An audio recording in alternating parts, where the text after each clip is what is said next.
저는 중국에 대한 인식이 좋지 않습니다. 처음 그들을 만났을 때 그들은 저에게 친절을 베풀었죠. 하지만 그들의 행동은 앞뒤가 다르다는 걸 깨닫고 그들은 저를 철저히 무시하고 저에게 손가락질을 하기 시작했죠.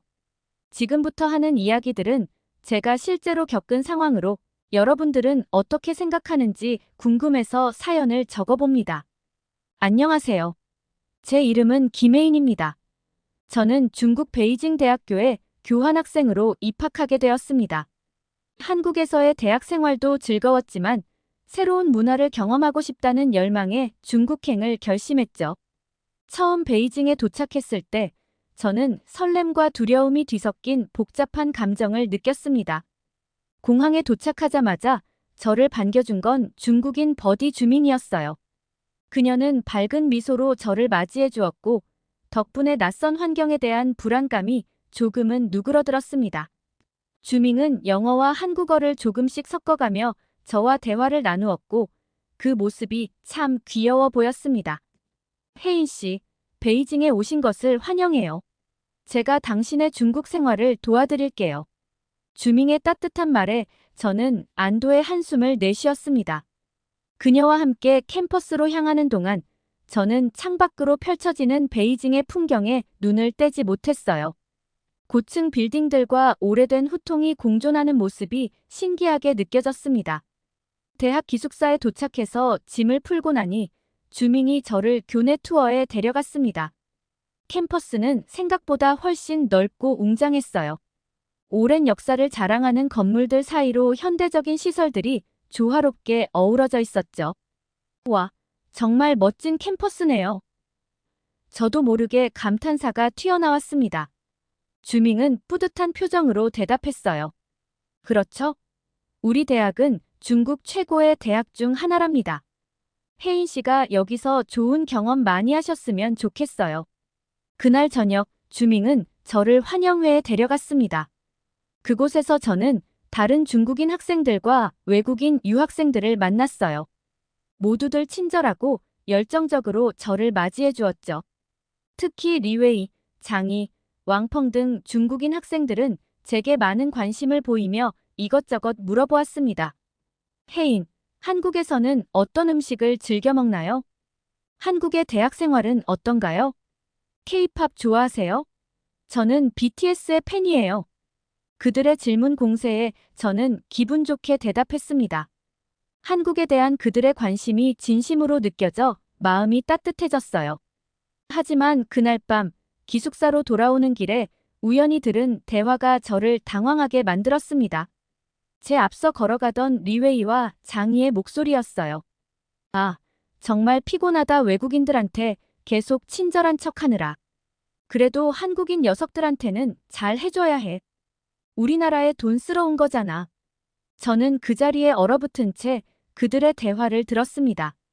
제 귀를 의심하고 싶었지만 분명 그들의 목소리였어요. 갑자기 제 마음속에 찬물을 끼얹은 듯한 느낌이 들었습니다. 그 후로 며칠 동안 저는 혼란스러운 감정에 휩싸였습니다. 겉으로 보이는 친절함과 뒤에서의 본심 사이의 간극이 저를 불편하게 만들었어요. 하지만 동시에 한두 명의 행동으로 모든 중국인을 판단해서는 안 된다고 생각했습니다. 주밍은 여전히 저에게 한결같이 친절했고 수업 시간에 만난 다른 중국인 학생들도 대부분 진심 어린 태도로 저를 대해주었습니다.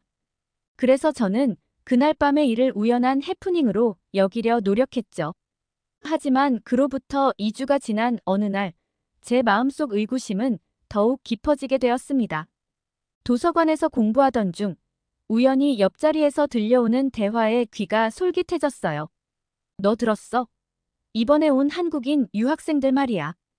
응, 또 우리한테 아부하러 온 거겠지. 자기들 나라에선 뭐라도 된다고 착각하나 봐. 저는 그 말을 듣는 순간 온몸에 소름이 돋았습니다. 더 이상 우연이라고 치부하기엔 너무나 자주 이런 일들이 벌어지고 있었거든요. 그제서야 저는 깨달았습니다. 제가 경험하고 있는 이 이중적인 태도가 단순한 개인의 문제가 아니라 어쩌면 더 깊은 문화적, 사회적 문제일 수도 있다는 것을요.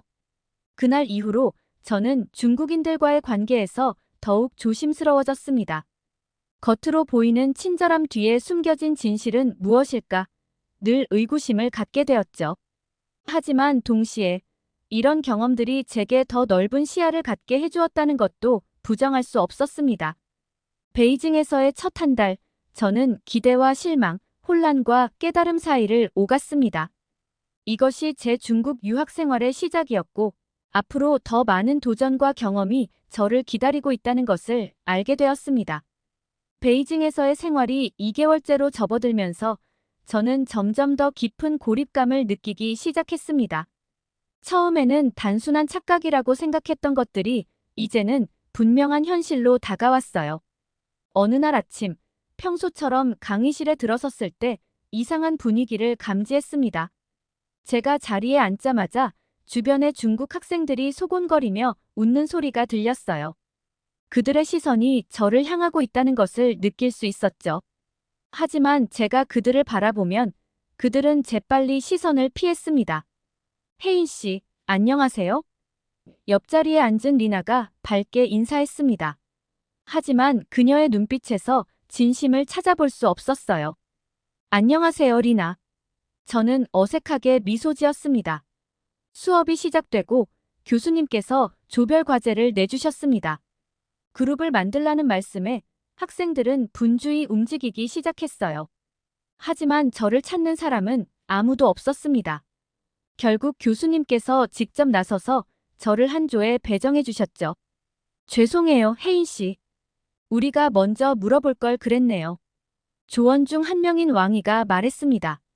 하지만 그의 목소리에서 진정한 미안함은 찾아볼 수 없었어요. 점심시간, 저는 혼자 구내식당에 앉아 밥을 먹고 있었습니다. 그때 우연히 옆 테이블에 앉은 학생들의 대화가 귀에 들어왔어요. 야, 오늘 한국인의 표정 봤어? 완전 재밌더라. 그러게. 우리가 무시하는 줄도 모르고. 근데 좀 그렇지 않아? 너무 노골적으로 하면 들통날 수도 있어. 에이, 걔가 뭘 알겠어. 중국어도 제대로 못하는데. 저는 숟가락을 든 채로 굳어버렸습니다. 그들이 저에 대해 이야기하고 있다는 것을 깨달았을 때 눈물이 차올랐어요. 하지만 저는 참았습니다.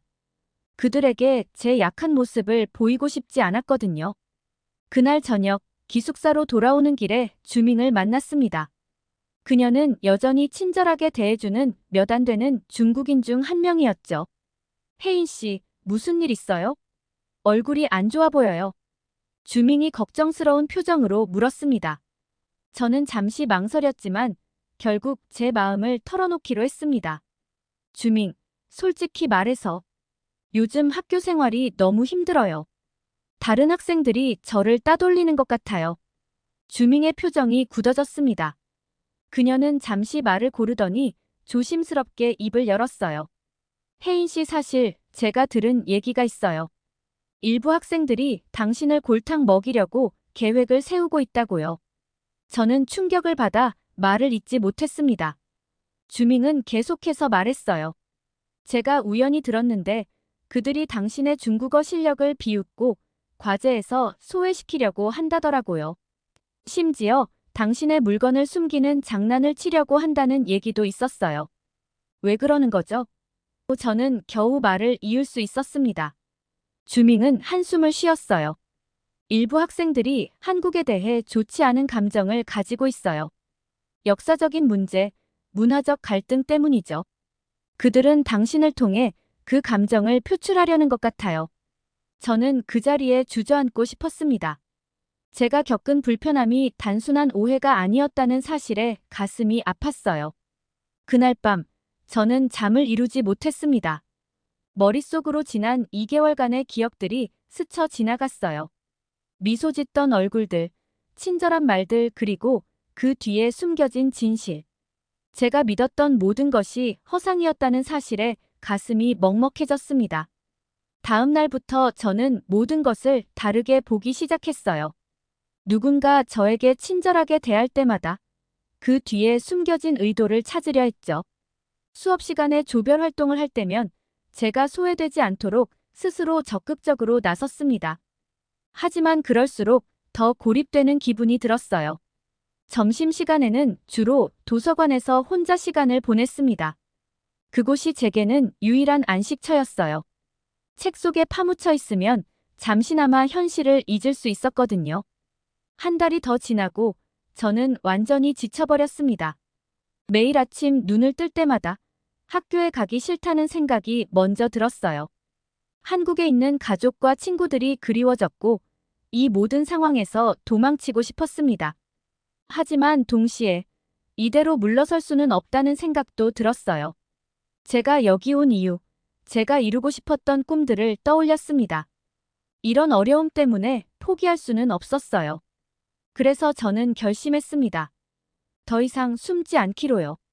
제 모습 그대로 당당하게 살아가기로 했습니다. 그들이 저를 어떻게 대하든 제 자신의 가치를 잃지 않겠다고 다짐했어요. 이제 저는 매일 아침 거울 앞에 서서 스스로에게 말합니다. 혜인아, 너는 충분히 강하고 용감해. 이 모든 것을 이겨낼 수 있어. 그리고 그 말을 믿으려 노력합니다. 중국에서의 생활은 여전히 힘들지만 이제 저는 이 경험이 저를 더 강하게 만들어줄 거라고 믿어요. 언젠가는 이 모든 것이 값진 추억이 되리라 믿으며 오늘도 저는 용기를 내어 한 걸음 한 걸음 나아갑니다. 오늘도 힘겹게 강의실로 향하는 제 발걸음은 무거웠습니다. 하지만 이번 강의는 조금 특별했어요. 미국에서 온 존슨 교수님의 특별 강연이 있는 날이었거든요. 아시아의 문화 비교라는 주제로 강연을 하신다고 해서 저도 모르게 기대가 되었습니다. 강의실에 들어서자 이미 많은 학생들로 가득 차 있었어요. 저는 조용히 뒷자리로 향했습니다. 주변 학생들이 저를 힐끗거리는 것이 느껴졌지만 이제는 그런 시선에 익숙해져 있었죠. 안녕하세요, 여러분. 존슨 교수님의 목소리가 강의실에 울려 퍼졌습니다. 오늘은 아시아의 다양한 문화에 대해 이야기해 보려고 합니다. 교수님은 먼저 중국의 문화에 대해 설명하기 시작했어요. 오랜 역사와 전통, 현대화 과정에서의 변화 등을 언급하셨죠. 중국 학생들은 고개를 끄덕이며 만족스러운 표정을 지었습니다. 그러다 교수님의 주제가 한국으로 넘어갔습니다. 한국은 참 흥미로운 나라입니다.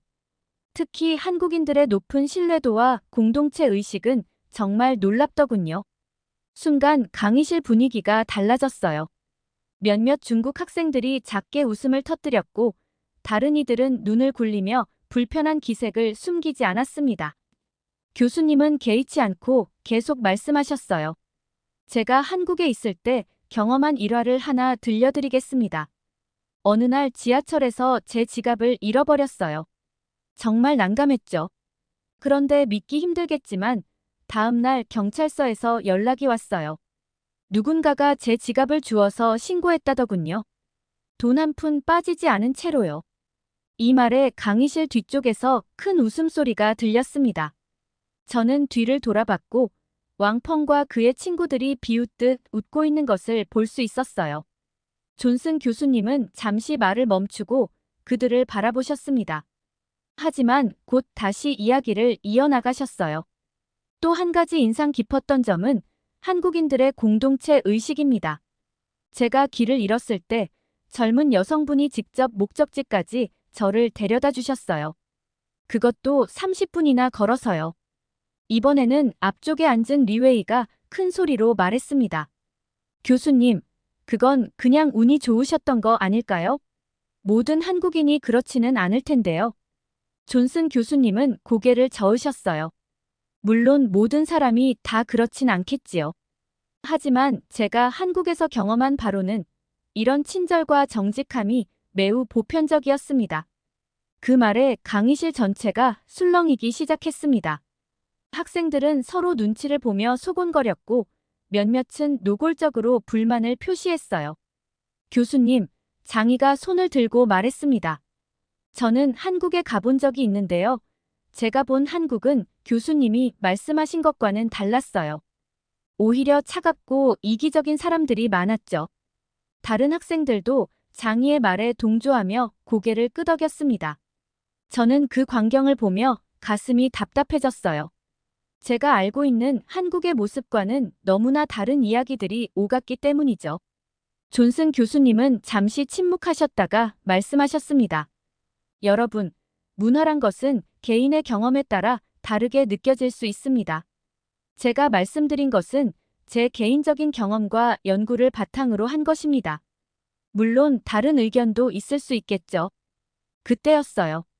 갑자기 누군가가 제 이름을 불렀습니다. 혜인 씨는 어떻게 생각하나요? 저는 놀라 고개를 들었습니다. 존슨 교수님이 저를 바라보고 계셨어요. 순간 모든 시선이 저에게 집중되었습니다. 심장이 빠르게 뛰기 시작했어요. 제 목소리가 떨리고 있었습니다. 그때 왕펑이 큰 소리로 말했어요. 뭘 물어보세요, 교수님. 당연히 자기 나라 편들 거 아니에요? 강의실에 웃음소리가 퍼졌습니다. 저는 얼굴이 붉어지는 것을 느꼈어요. 하지만 동시에 이상한 용기가 솟구쳤습니다. 제가 경험한 한국은 저는 떨리는 목소리로 말하기 시작했습니다. 교수님이 말씀하신 것과 크게 다르지 않아요. 물론 모든 사람이 완벽하진 않겠지만 대부분의 한국인들은 정직하고 친절합니다. 그리고 공동체 의식도 강하고요. 제 말이 끝나자 강의실은 다시 한번 술렁였습니다. 몇몇 학생들은 비아냥거리는 표정을 지었고 다른 이들은 의아한 눈빛을 보냈어요. 존슨 교수님은 미소를 지으며 말씀하셨습니다. 감사합니다, 혜인 씨. 여러분, 이것이 바로 문화 비교의 핵심입니다. 서로 다른 경험과 시각을 나누고 그것을 통해 더 넓은 이해를 얻는 것이죠. 존슨 교수님의 말씀이 끝나자마자 한 중국인 학생이 손을 들고 일어섰습니다. 교수님, 저는 동의할 수 없습니다. 그 학생의 목소리에는 강한 확신이 묻어 있었어요. 한국의 시민의식이 그렇게 높다고 하셨지만 실제로는 그렇지 않아요. 강의실이 다시 술렁이기 시작했습니다. 저는 가슴이 철렁 내려앉는 것을 느꼈어요. 존슨 교수님은 그 학생을 향해 고개를 끄덕이셨습니다. 그렇군요. 당신의 경험은 어떠했나요? 제가 한국에 갔을 때 지하철에서 노인에게 자리를 양보하지 않는 젊은이들을 많이 봤어요. 길거리에는 쓰레기도 많고요. 이게 무슨 높은 시민의식인가요? 다른 중국인 학생들도 동조하듯 고개를 끄덕였습니다. 저는 입술을 깨물며 자리에 앉아 있었어요. 존슨 교수님은 잠시 생각에 잠기셨다가 저를 다시 불렀습니다. 혜인 씨, 혹시 한국의 시민의식을 보여줄 만한 자료가 있나요? 영상이라든지. 순간 머릿속에 친구 은비가 떠올랐어요. 제 친구 은비는 한국 여행을 전문으로 하는 유명 유튜버였거든요. 네, 있습니다. 저는 벌떡 일어나 대답했어요. 제 친구가 운영하는 유튜브 채널이 있는데 거기에 한국의 일상을 담은 영상들이 많아요. 존슨 교수님은 밝게 미소 지으셨습니다. 좋아요. 한번 보여주시겠어요? 저는 서둘러 노트북을 꺼내 은비의 채널을 찾았습니다. 손가락이 떨려 키보드를 누르는 것조차 쉽지 않았어요. 이 영상은 서울의 일상을 담은 거예요. 저는 떨리는 목소리로 설명을 시작했습니다. 영상이 시작되자 강의실은 조용해졌어요. 화면 속에는 분주한 서울의 아침 풍경이 펼쳐졌습니다. 지하철에서 노인에게 자리를 양보하는 학생들, 횡단보도에서 신호를 지키는 시민들, 길거리 쓰레기를 주워 쓰레기통에 버리는 사람들. 와, 정말 깨끗하네요. 누군가가 작은 목소리로 말했습니다. 영상은 계속 이어졌고 한국인들의 일상 속 작은 친절과 배려가 화면에 담겼습니다. 분실물 센터에 습득한 물건을 가져다주는 시민, 길 잃은 외국인 관광객을 친절하게 안내하는 모습, 무거운 짐을 든 임산부를 도와주는 젊은이. 강의실의 분위기가 조금씩 변하기 시작했어요. 처음에는 의심의 눈초리로 보던 학생들의 표정이 점차 놀람과 감탄으로 바뀌어 갔습니다. 영상이 끝나고 강의실에는 잠시 침묵이 흘렀어요. 어떻게 생각하나요, 여러분? 존슨 교수님이 물으셨습니다. 처음에 의문을 제기했던 학생이 다시 일어섰습니다. 그의 표정은 복잡해 보였어요.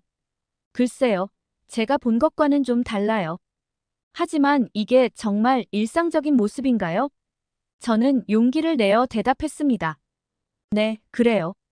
물론 모든 한국인이 완벽하진 않겠지만 이런 모습들은 한국에서 흔히 볼 수 있어요. 그때 왕펑이 갑자기 일어섰습니다. 그래도 이건 그냥 영상일 뿐이야. 편집된 거 아닐까? 강의실이 다시 술렁이기 시작했어요. 저는 심장이 쿵쾅거리는 것을 느꼈습니다. 존슨 교수님이 다시 입을 여셨습니다. 좋은 지적입니다. 왕펑 군. 하지만 우리가 잊지 말아야 할 것은 어떤 문화든 장단점이 있다는 거예요. 중요한 건 서로를 이해하려는 노력입니다. 교수님의 말씀에 학생들은 잠시 생각에 잠겼어요. 강의실의 긴장감이 고조되는 순간 존슨 교수님이 다시 입을 여셨습니다. 사실 제가 한국에서 직접 제작한 단편 다큐멘터리가 있습니다. 함께 보시겠어요? 학생들은 호기심 어린 눈빛으로 고개를 끄덕였습니다. 저 역시 긴장된 마음으로 스크린을 주시했어요. 다큐멘터리가 시작되자 강의실은 물을 끼얹은 듯 조용해졌습니다. 영상은 서울의 일상을 생생하게 담아내고 있었어요. 바쁜 출근 시간 지하철에서 노약자에게 자리를 양보하는 모습, 길거리에서 쓰레기를 줍는 시민들, 외국인 관광객을 친절하게 안내하는 젊은이들. 특히 인상 깊었던 건 길에서 지갑을 잃어버린 외국인 관광객의 이야기였어요. 그 관광객이 경찰서에 신고를 하러 갔을 때 이미 누군가가 지갑을 주워와 기다리고 있었다는 장면이 나왔죠. 누군가가 작은 탄성을 내뱉었습니다. 다큐멘터리는 계속해서 한국인들의 일상 속 작은 친절과 시민의식을 보여주었어요. 무단횡단을 하지 않는 보행자들, 재활용을 꼼꼼히 하는 가정들, 자원봉사에 참여하는 학생들의 모습까지. 영상이 끝나고 강의실에는 잠시 침묵이 흘렀습니다. 왕펑을 비롯한 중국 학생들의 표정이 복잡해 보였어요. 존슨 교수님이 부드럽게 말씀하셨습니다. 여러분, 어떻게 생각하시나요? 잠시 아무도 말을 하지 않았어요. 그러다 린이 조심스럽게 입을 열었습니다. 솔직히 놀랐어요. 제가 알고 있던 한국과는 조금 달랐거든요. 다른 학생들도 하나둘 의견을 내기 시작했습니다. 대부분 영상 속 한국의 모습에 감명받았다는 반응이었어요. 왕펑은 여전히 미심쩍은 표정이었지만 더 이상 강하게 반박하지는 않았습니다. 강의가 끝나고 학생들이 하나둘 빠져나갈 때 저는 안도의 한숨을 내쉬었어요. 하지만 그것이 모든 문제의 끝은 아니었습니다. 그날 이후 중국 학생들의 태도가 미묘하게 변했어요. 더 이상 노골적으로 한국을 비하하거나 제 의견을 무시하지는 않았지만 대신 저를 완전히 무시하기 시작했습니다. 복도에서 마주치면 모른 척하고 지나가고 조별 과제에서도 저를 배제시키려 했죠. 가끔 제가 지나갈 때면 수군거리는 소리가 들리기도 했어요. 쟤 때문에 우리가 망신당했잖아. 무시해. 어차피 곧 한국으로 돌아갈 거야. 처음에는 이런 상황이 너무 힘들었습니다. 외롭고 고립된 느낌이 들었어요. 하지만 시간이 지나면서 저는 새로운 관점을 갖게 되었습니다. 오히려 이런 환경이 제 학업에 집중할 수 있는 기회가 되었던 거예요. 불필요한 갈등과 스트레스에서 벗어나 제 공부와 연구에 더 많은 시간을 투자할 수 있었습니다. 도서관에서 밤늦게까지 공부하고 교수님들과 더 많은 대화를 나누며 학문적 깊이를 더해갔어요. 한국에서 온 다른 유학생들과도 더 돈독한 관계를 쌓았고 다른 나라에서 온 학생들과도 교류하며 시야를 넓혔습니다. 물론 여전히 쉽지 않은 순간들이 있었어요. 하지만 그때마다 저는 제 자신에게 말했습니다. 혜인아, 넌 여기서 배우러 왔어. 다른 사람들의 편견 때문에 내 꿈을 포기하지 마. 학기가 끝나갈 무렵 저는 제 선택이 옳았다는 것을 확신할 수 있었습니다. 성적은 크게 향상되었고 교수님들로부터 좋은 평가를 받았어요. 심지어 중국 문화에 대한 이해도 더 깊어졌습니다. 이제 저는 알아요. 진정한 성장은 편안한 환경에서가 아니라 도전과 어려움 속에서 이뤄진다는 것을. 이 경험은 제 인생의 큰 자산이 될 거예요. 앞으로 어떤 어려움이 닥쳐와도 저는 이겨낼 수 있을 거라 믿습니다. 이렇게 중국에서 힘든 교환학생 생활을 하는 혜인 씨의 사연 어떻게 들으셨나요? 외로운 타국에서의 생활일 텐데 중국 학생들이 단체로 무시하는 사건까지 있는 상황이 너무 안타깝고 이런 상황을 꿋꿋하게 이겨낸 주인공이 같은 한국인으로서 정말 대단하다고 느꼈습니다. 여러분들은 이 사연을 시청하시고 어떠한 생각을 하게 되었나요? 다양한 의견을 댓글로 공유해 주시고 구독과 좋아요 눌러주셔서 혜인이에게 큰 힘이 되어주길 바랍니다. 세계에서 손꼽히는 명문 대학교에서 한 학생이 자기의 국가가 최고라고 이야기하고 있습니다. 그 학생은 자기 나라는 핵을 보유한 국가라고 이야기를 하면서 다른 나라를 무시하는데요. 이 내용을 듣고 참지 못한 교수는 그 학생을 향해 낮은 목소리로 무언가를 얘기합니다. 그러자 그 학생은 화를 참지 못하고 교수에게 소리를 치는데요. 도대체 교수는 어떤 이야기를 했기에 그 학생은 화를 참지 못한 걸까요? 안녕하세요. 제 이름은 스칼렛입니다. 저는 현재 하버드 대학교에서 국제관계학을 전공하고 있습니다. 저희 집은 그리 넉넉하지 않았지만 부모님의 헌신과 제 노력으로 이곳까지 오게 되었습니다. 어릴 적부터 저는 할아버지의 이야기를 들으며 자랐습니다. 제 할아버지 토마스 씨는 베트남전 참전 용사셨는데 그분의 경험담은 제게 깊은 인상을 남겼습니다. 특히 한국군에 대한 이야기가 가장 흥미로웠습니다. 스칼렛, 넌 한국이란 나라에 대해 들어본 적 있니? 할아버지께서 물으셨습니다. 네, 학교에서 조금 배웠어요. 아시아에 있는 나라죠? 제가 대답했습니다. 할아버지께서는 미소를 지으시며 말씀하셨습니다. 그래, 맞아. 하지만 내가 아는 것보다 훨씬 더 특별한 나라란다. 내가 처음 한국군을 만났을 때 그들은 미군의 도움 없이는 거의 아무것도 할 수 없는 것처럼 보였어. 하지만 베트남전이 끝나갈 무렵 그들은 완전히 달라져 있었지. 할아버지의 눈에는 존경의 빛이 어렸습니다. 한국군은 불과 10년 만에 세계 최고의 군대 중 하나로 변모했어. 그들의 용기와 기술, 그리고 헌신은 정말 놀라웠지. 저는 호기심에 가득 차 물었습니다. 어떻게 그렇게 빨리 변할 수 있었나요? 그건 바로 한국인들의 끈기와 노력 때문이야. 그들은 전쟁의 폐허 속에서도 포기하지 않고 계속해서 배우고 발전했지.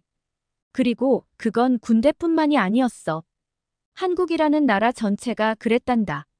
할아버지께서는 잠시 생각에 잠기셨다가 다시 말씀을 이어가셨습니다.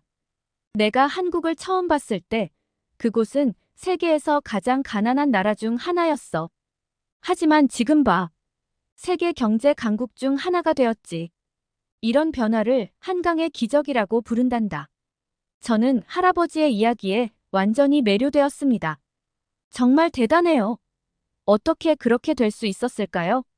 그건 바로 한국인들의 교육에 대한 열정과 근면성 때문이야. 그들은 어려운 환경 속에서도 배움을 멈추지 않았고 더 나은 미래를 위해 끊임없이 노력했지. 스칼렛, 넌 이런 한국인들의 정신을 본받아야 해. 내가 지금 어려운 환경에 있다고 해서 포기하지 마. 계속해서 노력한다면 넌 반드시 내 꿈을 이룰 수 있을 거야. 할아버지의 이 말씀은 제 인생의 모토가 되었습니다. 저는 어려운 가정 형편 속에서도 포기하지 않고 공부했고 결국 하버드 대학교에 입학할 수 있었습니다.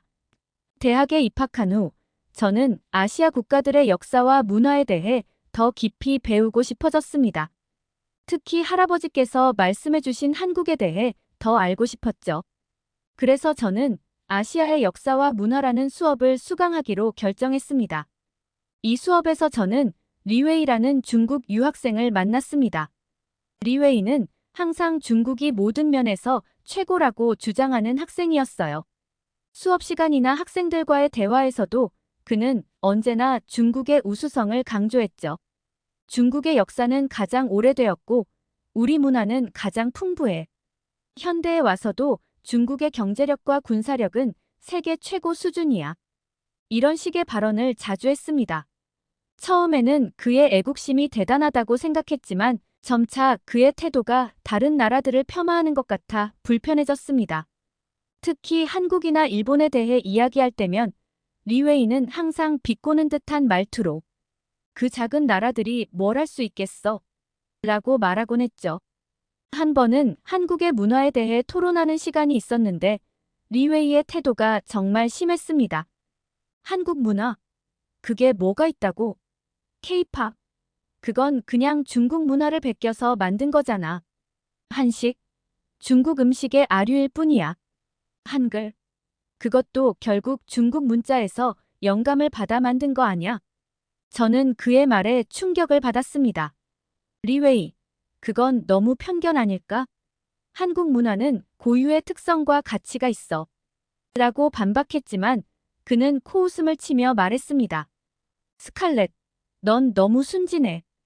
역사적으로 봤을 때 한국은 항상 중국의 영향 아래 있었어.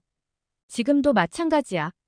경제적으로도 군사적으로도 한국은 중국을 따라올 수 없어. 리웨이의 이런 태도는 수업 전반에 걸쳐 계속되었습니다. 한국의 현대 기술 발전에 대해 이야기할 때도 그는 비아냥거렸죠. 삼성, 화웨이가 훨씬 뛰어나. 현대자동차, 중국 전기차 기업들이 곧 추월할 거야. 한국이 자랑하는 게 고작 그 정도야. 그의 말을 들을 때마다 저는 할아버지께서 들려주신 한국의 이야기를 떠올렸습니다. 전쟁의 폐허에서 일어나 놀라운 발전을 이룩한 나라, 끈기와 노력으로 세계적인 강국이 된 나라. 리웨이의 편견 어린 시각과는 너무나 다른 모습이었죠. 이런 상황에서 첫 수업이 시작되었습니다. 교수님께서는 학생들에게 질문을 던지셨습니다. 여러분, 아시아 국가들 중 가장 흥미로운 나라는 어디라고 생각하나요? 다양한 대답이 나왔습니다. 중국, 일본, 베트남 등. 하지만 저는 주저없이 손을 들고 말했습니다. 한국입니다. 교수님께서는 흥미롭다는 표정으로 저를 바라보셨습니다. 오, 그렇군요. 스칼렛 학생, 왜 한국이라고 생각하나요? 저는 할아버지께서 해주신 이야기를 간단히 설명했습니다. 한국의 놀라운 발전과 그들의 끈기, 그리고 교육에 대한 열정에 대해 말씀드렸죠. 교수님께서는 미소를 지으시며 말씀하셨습니다. 아주 좋은 관점이네요. 한국은 정말 흥미로운 나라입니다. 이번 학기 동안 우리는 한국을 포함한 여러 동아시아 국가들의 역사와 문화에 대해 깊이 있게 공부할 거예요. 여러분 모두 스칼렛 학생처럼 열정적으로 수업에 참여해 주길 바랍니다. 한국의 역사, 문화, 그리고 현대 사회에 대해 배우면서 저는 점점 더 이 나라에 매료되어 갔습니다. 특히 한강의 기적이라 불리는 한국의 경제 발전에 대해 배웠을 때 저는 할아버지의 말씀을 떠올리며 깊은 감동을 받았습니다. 한 수업 시간에 교수님께서는 한강의 기적에 대해 자세히 설명해 주셨습니다. 한강의 기적은 한국전쟁 이후 한국의 놀라운 경제 성장을 일컫는 말입니다. 교수님께서 말씀하셨습니다.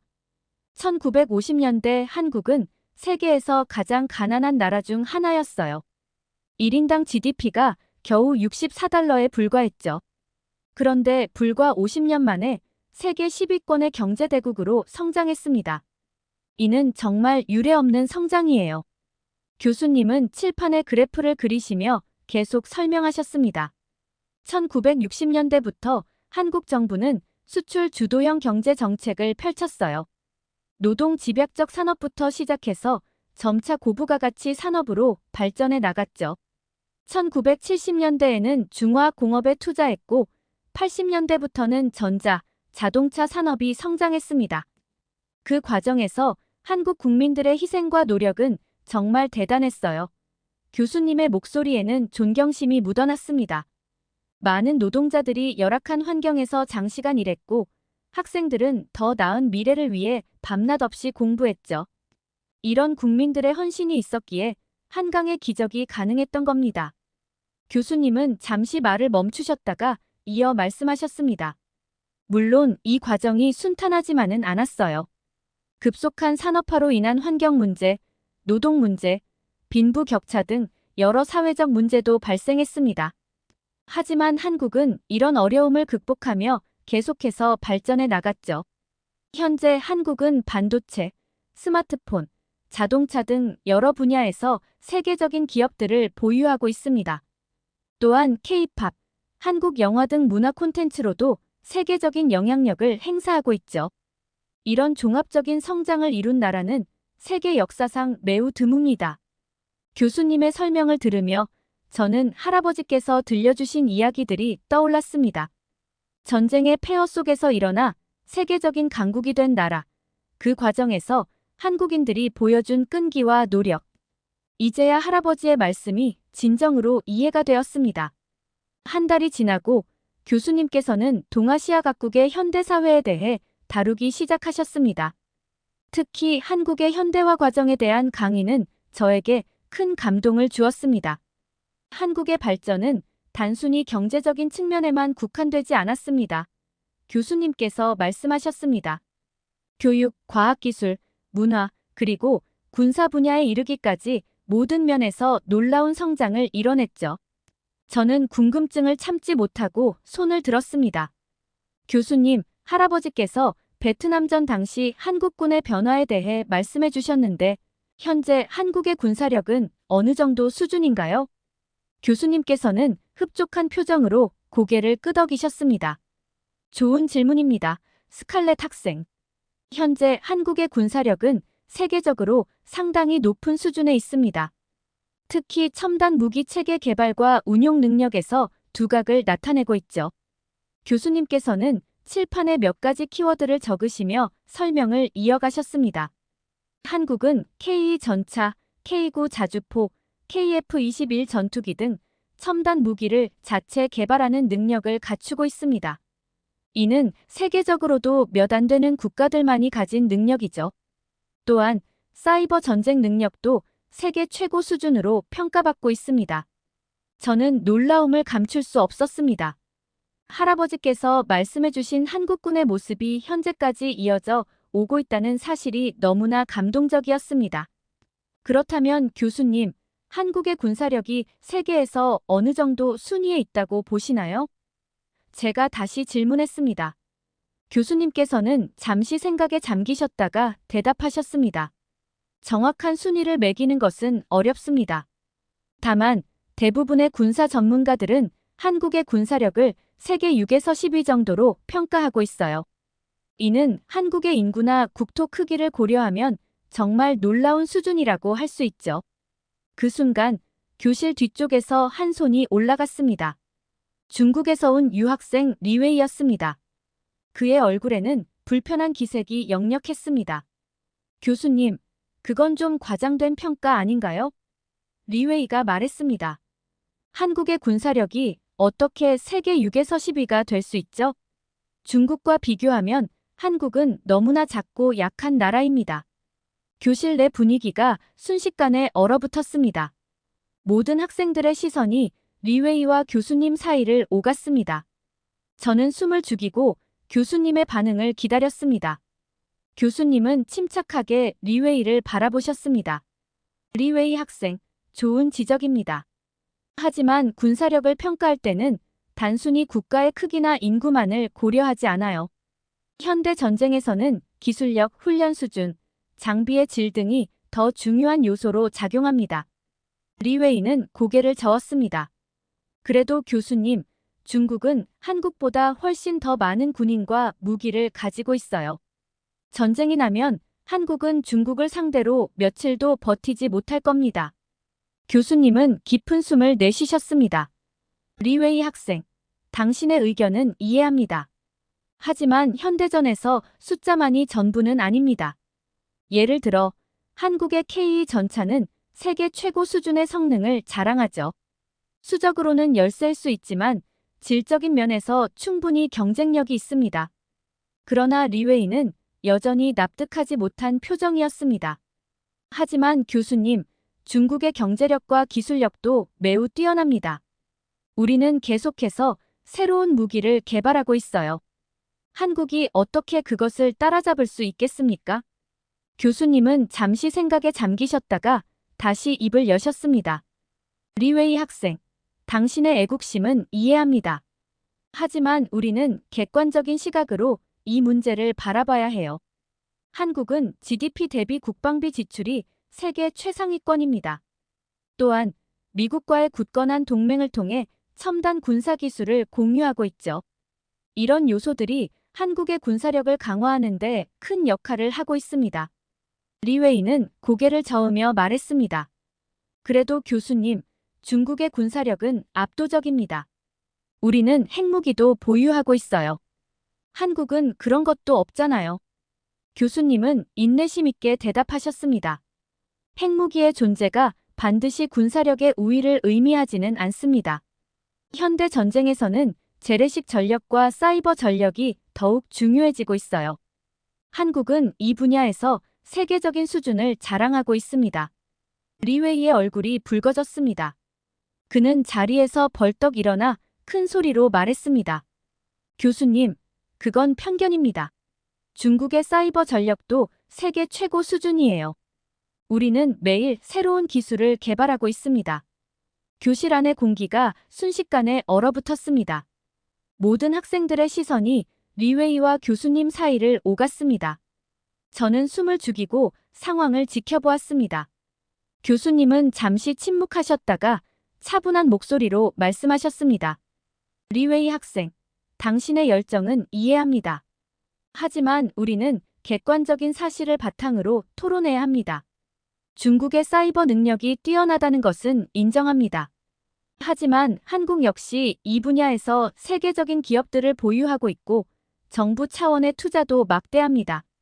리웨이는 고개를 세게 저었습니다. 그래도 중국과는 비교가 안 됩니다. 우리는 인구도 많고 영토도 넓고 자원도 풍부해요. 한국 같은 작은 나라가 어떻게 중국을 이길 수 있겠어요? 교수님의 표정이 굳어졌습니다. 리웨이 학생, 국제관계를 공부하는 사람으로서 그런 식의 발언은 적절하지 않습니다. 국가의 크기나 인구만으로 군사력을 판단할 수는 없어요. 이스라엘이나 스위스 같은 작은 나라들도 뛰어난 군사력을 가지고 있다는 것을 기억하세요. 리웨이는 점점 더 흥분한 상태로 말을 이어갔습니다. 그래도 교수님, 현실을 보세요. 중국은 이미 세계 2위의 경제대국이에요.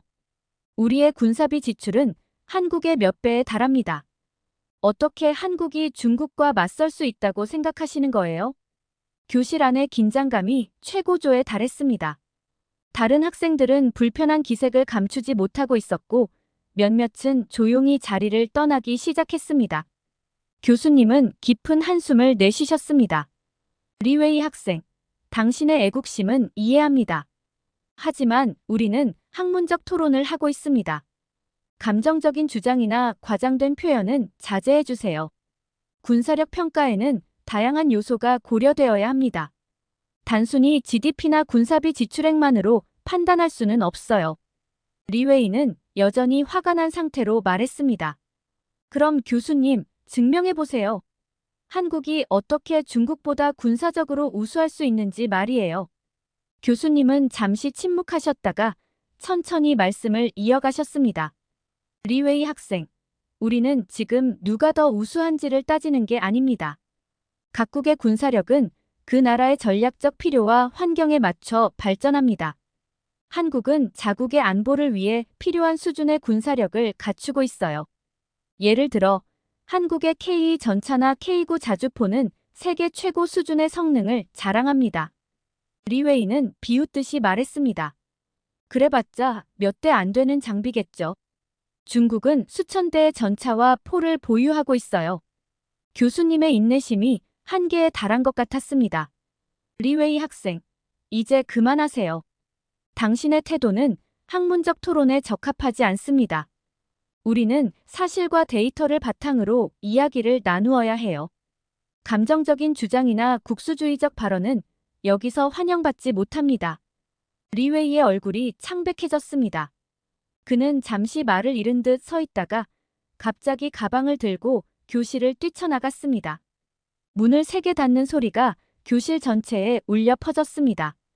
교실 안에는 무거운 침묵이 내려앉았습니다. 모든 학생들이 충격받은 표정으로 서로를 바라보고 있었습니다. 교수님은 깊은 한숨을 내쉬셨습니다. 여러분, 오늘 우리는 매우 중요한 교훈을 배웠습니다. 국제관계를 공부할 때는 객관성과 열린 마음을 유지하는 것이 얼마나 중요한지 말이죠. 우리는 항상 다양한 관점을 고려해야 하며 감정에 휘둘리지 않아야 합니다. 저는 이 모든 상황을 지켜보면서 많은 생각이 들었습니다.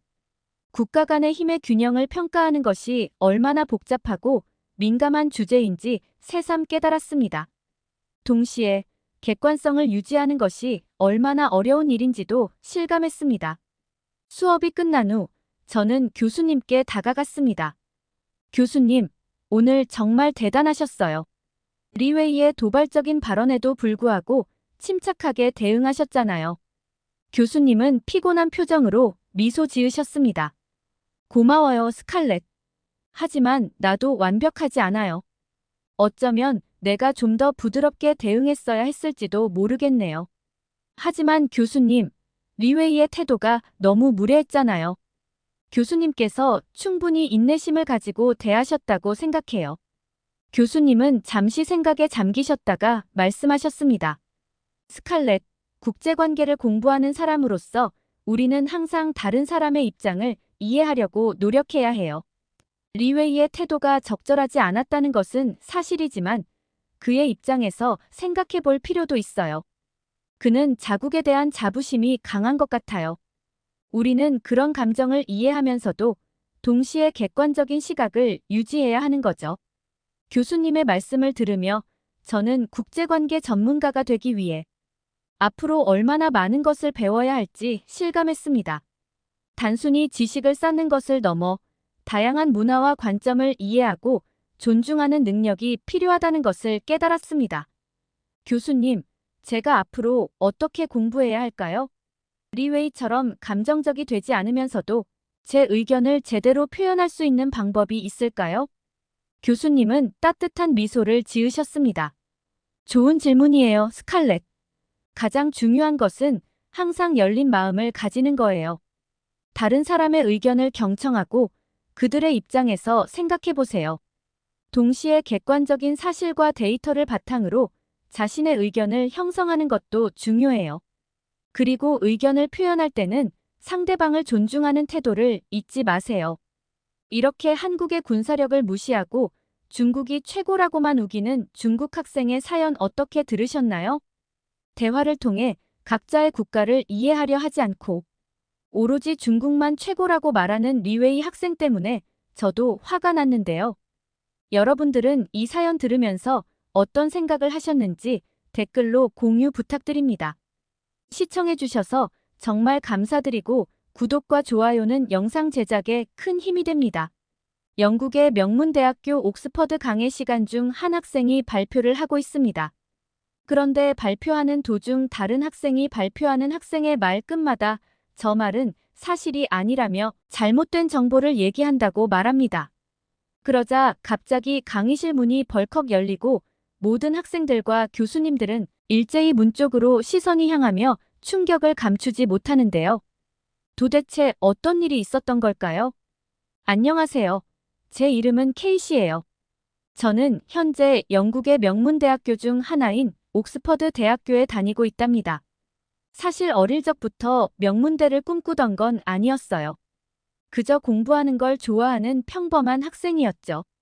그런데 어느 날 우연히 이 대학교에 대한 다큐멘터리를 보게 되었어요. 아름다운 캠퍼스와 유구한 역사, 그리고 세계적인 석학들의 강해 등에 매료되어 버렸죠. 특히 다양한 국적의 학생들이 모여 토론하고 연구하는 모습이 인상 깊었어요. 그 순간 저는 꼭 이 대학에 진학해야겠다고 결심했답니다. 고등학교 시절, 저는 옥스퍼드에 입학하기 위해 열심히 공부했어요. 방과 후에도 도서관에 남아 밤늦게까지 학업에 몰두했죠. 그 결과 드디어 옥스퍼드 대학교에 최종 합격하는 영광을 안을 수 있었답니다.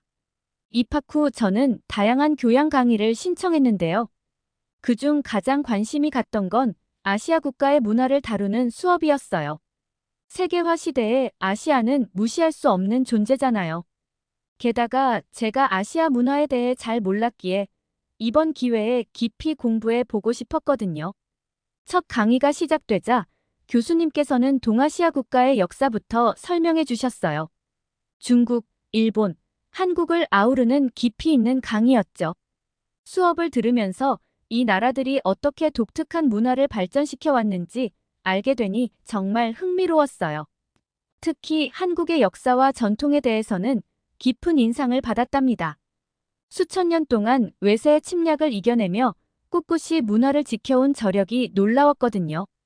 교수님은 한국의 음식, 언어, 예술 등 다방면으로 깊이 있는 통찰을 해주셨어요. 학기 막바지에 이르러 교수님께서는 흥미로운 과제를 내주셨어요. 바로 각자 아시아의 한 국가를 선택해 그 나라의 문화와 역사에 대해 발표하는 거였죠. 저는 망설임 없이 한국을 택했어요. 수업 시간에 한국에 대해 배운 내용들이 머릿속에 생생하게 남아 있었거든요. 발표 준비를 위해 저는 한국 문화에 대해 깊이 공부하기 시작했어요. 교과서와 인터넷 자료들을 찾아보고 한국 역사 다큐멘터리도 시청했죠. 하지만 뭔가 부족한 느낌이 들었어요. 책으로 배운 지식만으로는 생동감이 없었달까요? 고민하던 차에 문득 떠오른 게 있었어요. 바로 한국인 친구 미진이었죠. 미진이는 저와 같은 동아리 활동을 하고 있었어요. 항상 활발하고 친절한 성격에 주변 사람들의 신뢰를 한몸에 받는 학생이었죠. 특히 한국 문화에 대한 해박한 지식은 동아리 내에서도 유명했답니다. 그래서 전 과감히 미진이에게 도움을 요청했어요. 한국의 역사와 문화에 대해 가르쳐 달라고 부탁드렸죠.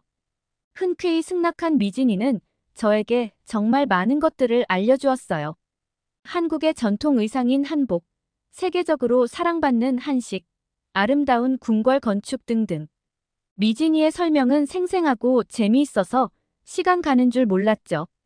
덕분에 저는 한국에 대한 이해가 더욱 깊어졌고 그 매력에 흠뻑 빠져들었어요. 이제는 발표 자료를 만드는 게 오히려 즐거운 작업이 되었답니다. 사진과 동영상을 곁들이면서 한국의 역사와 문화를 소개하는 발표 자료가 점점 풍성해졌어요. 미진이와 함께 한국 역사와 문화를 공부하면서 저는 점점 흥미로운 사실들을 알게 되었어요. 저 역시 호기심에 귀를 쫑긋 세웠죠. 그런데 어느 날 미진이에게서 충격적인 이야기를 듣게 되었어요.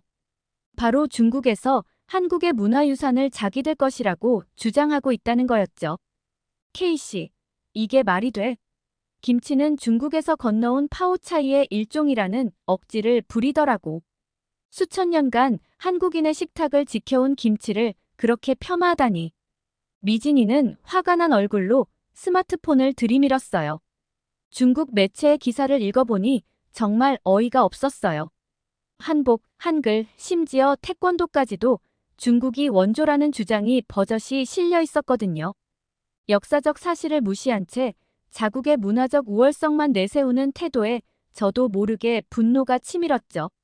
미진이의 얼굴에선 실망감이 가득 묻어났어요. 우리 선조들이 수천 년에 걸쳐 이룬 문화를 함부로 침해하는 게 말이 되냐고. 이건 역사를 왜곡하는 처사야. 저도 같은 생각이었어요. 한국과 중국은 오랜 세월 문화적 교류를 이어왔지만 그건 어디까지나 상호 영향을 주고받은 것이죠. 일방적으로 자기들 문화라고 우기는 행태는 결코 용납될 수 없었어요. 그날 이후 저와 미진이는 관련 자료들을 찾아보기 시작했어요.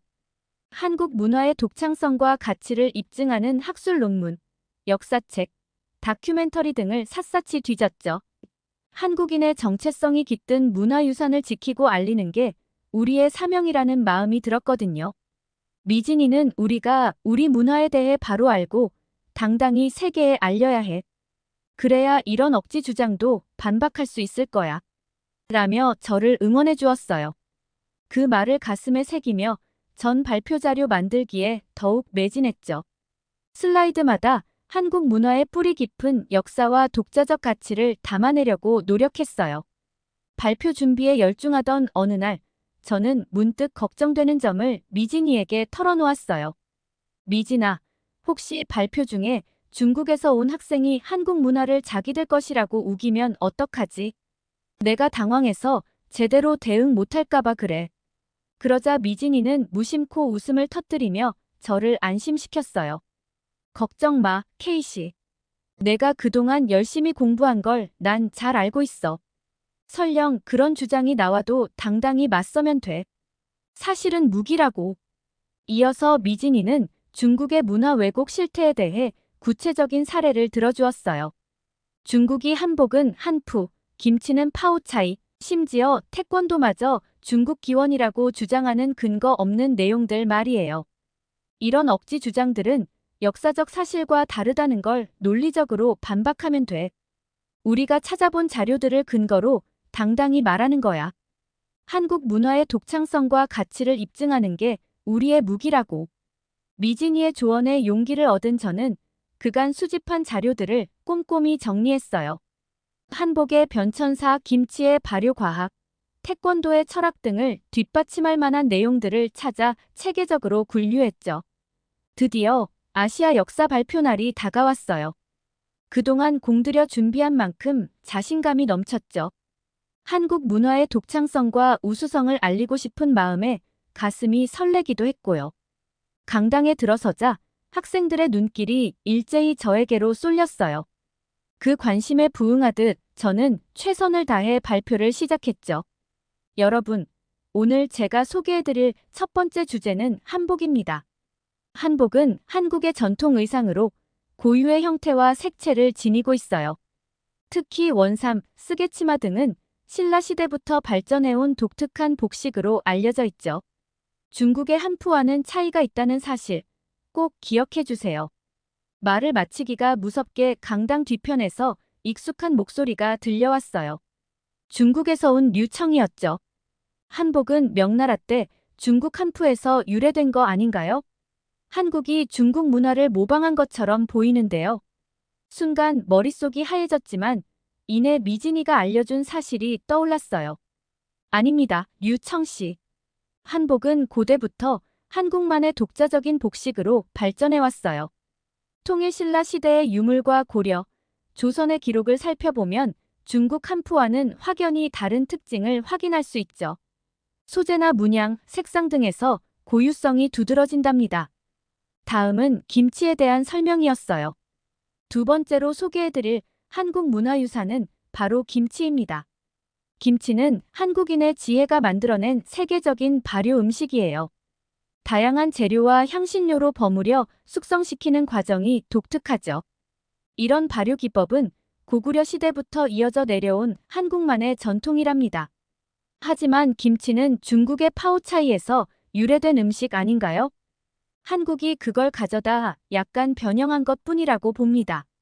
예상대로 류청의 문제 제기가 이어졌어요. 저는 침착함을 잃지 않고 말을 이었죠. 김치와 파오차이는 엄연히 다른 음식이에요. 한민족은 삼국시대부터 채소를 소금에 절이는 저장 기법을 발전시켜왔죠.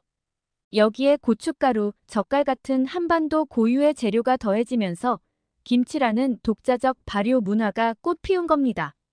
단순히 중국 음식의 변형으로 보기엔 무리가 있어요.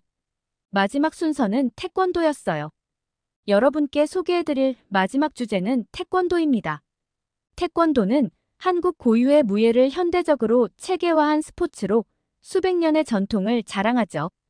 특히 화랑도의 정신과 실전 기법이 아름답게 조화를 이뤄요. 유네스코 인류 모형문화유산으로도 등재된 우수한 무예랍니다. 어김없이 류청의 목소리가 끼어들었어요. 태권도의 기원은 사실 중국 쿵후에 있는 거 아닌가요? 한국 무술의 대부분이 중국에서 건너온 걸로 알고 있는데요. 미진이에게서 배운 내용을 되새기며 저는 자신 있게 대답했어요. 아닙니다. 태권도의 역사는 고구려 시대의 수박, 통일신라의 화랑도에서 찾을 수 있어요. 이후 고려, 조선을 거치며 택견, 석박 등으로 발전했죠.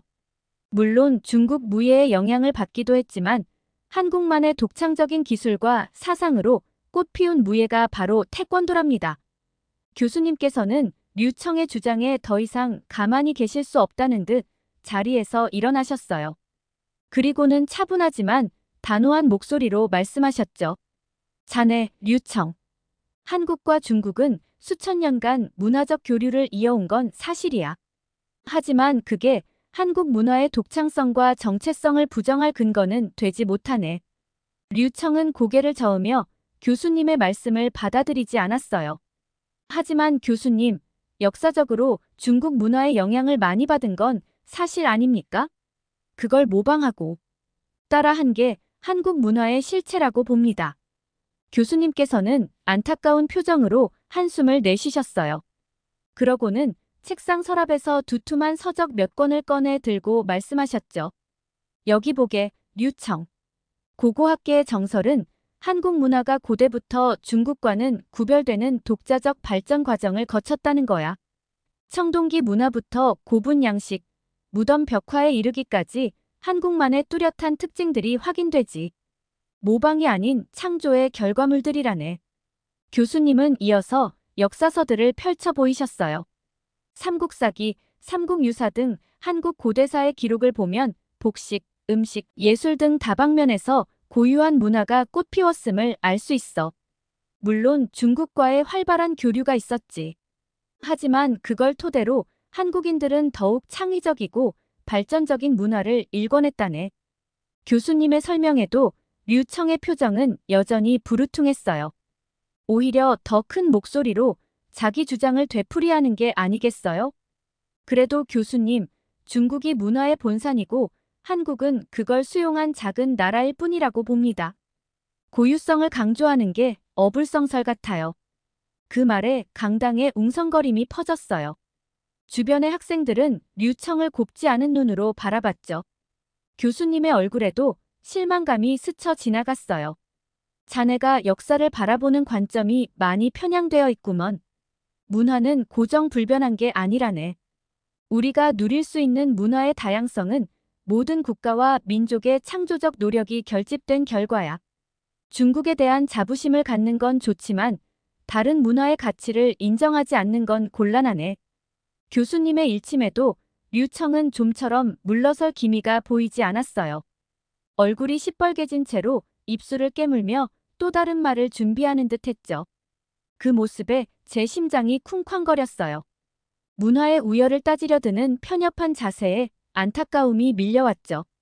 한국과 중국, 아니 세계 모든 나라의 문화는 저마다의 아름다움과 가치를 지녔는데 그걸 인정하고 서로 교감하는 게 우리가 나아가야 할 길 아닐까?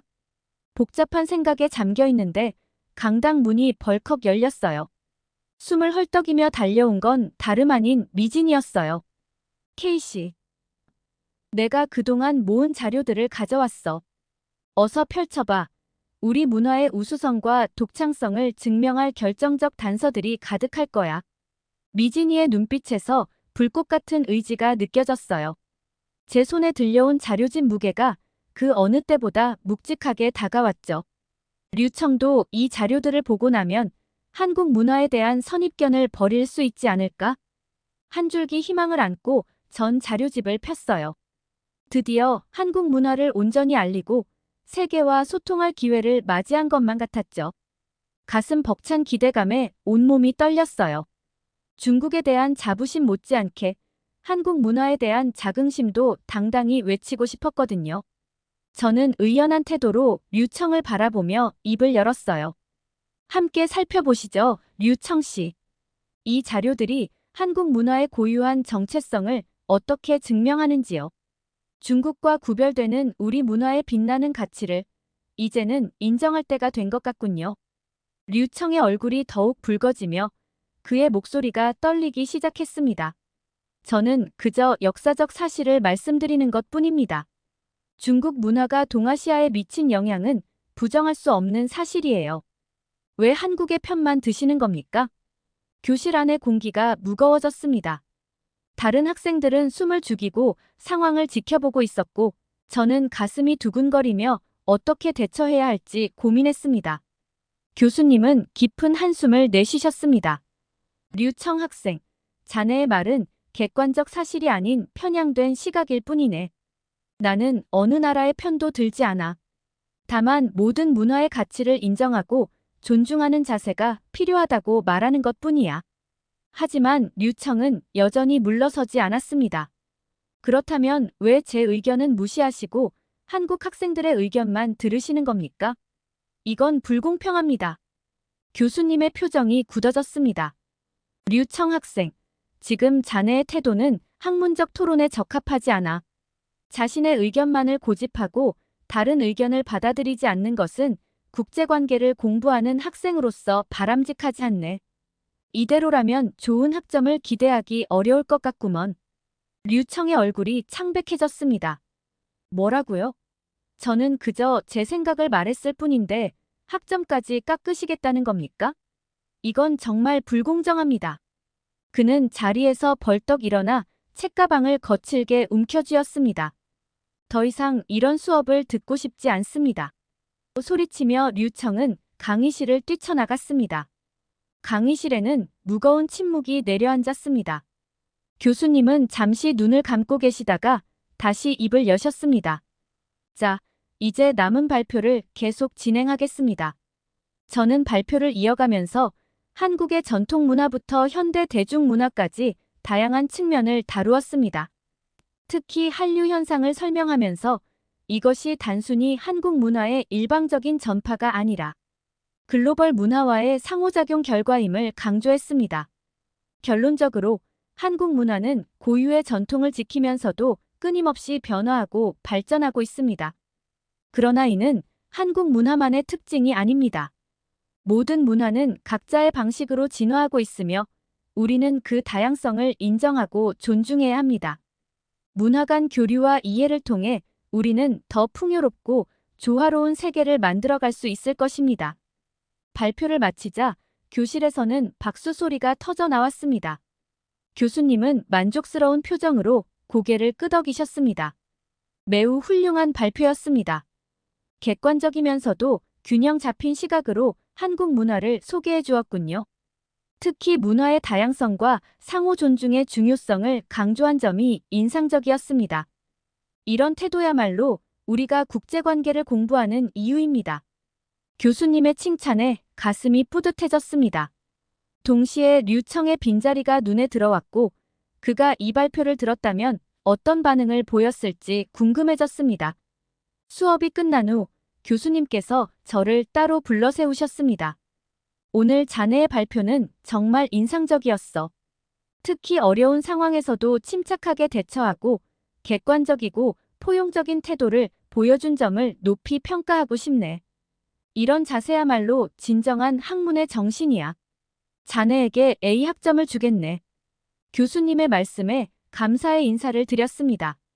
그리고 조심스럽게 물었습니다. 교수님, 류청 학생은 어떻게 될까요? 교수님은 잠시 생각에 잠기셨다가 대답하셨습니다. 안타깝게도 류청 학생의 태도는 학문적 토론에 적합하지 않았어. 그의 편협한 시각과 고집스러운 태도는 개선이 필요해. 오늘의 행동으로 인해 그의 학점은 낮아질 수밖에 없을 것 같네. 하지만 나는 그가 이 경험을 통해 성장하기를 바라고 있어. 강의실을 나서면서 오늘의 경험이 내 인생의 큰 전환점이 되었음을 깨달았습니다. 한국 문화에 대한 사랑은 더욱 깊어졌고 동시에 다른 문화들의 가치도 더욱 선명하게 이해하게 되었습니다. 집에 도착해 책상에 앉아 오늘 있었던 일을 정리해 보았습니다. 류청의 편협한 태도가 어떤 결과를 낳았는지 그리고 제가 어떻게 대처했는지를 돌아보며 많은 것을 배웠다는 걸 깨달았습니다. 한국 문화는 정말 특별해. 하지만 그렇다고 해서 다른 문화들의 가치를 폄하해서는 안 돼. 오히려 다양한 문화를 이해하고 존중할 때 우리 문화의 진정한 가치도 빛을 발할 수 있어. 이런 생각을 하며 앞으로 어떻게 한국 문화를 더 깊이 이해하고 세계에 알릴 수 있을지 고민해 보았습니다. 그리고 국제관계 전문가로서의 꿈을 향해 한 걸음 더 나아가기로 다짐했습니다. 앞으로도 한국 문화를 사랑하고 발전시키는 데 기여하면서 동시에 다른 문화들과 소통하고 이해하는 다리 역할을 하고 싶어. 이런 생각과 함께 저는 내일의 수업을 준비하기 시작했습니다. 한국 문화에 대한 더 깊은 이해와 사랑, 그리고 세계 문화에 대한 열린 마음을 가지고 새로운 하루를 맞이할 준비가 되었습니다. 이렇게 한국의 문화를 전부 중국의 것이라고 우기는 사연 어떻게 들으셨나요? 저는 중국인들은 아직도 우기기만 하면 된다는 생각을 가지고 있다는 사실에 굉장히 화가 났는데요. 한국 사람이 아닌 학생과 교수님이 한국의 문화를 올바르게 잡아주고 있다는 사실에 너무 큰 감동을 받았습니다. 여러분들의 생각은 어떠신가요?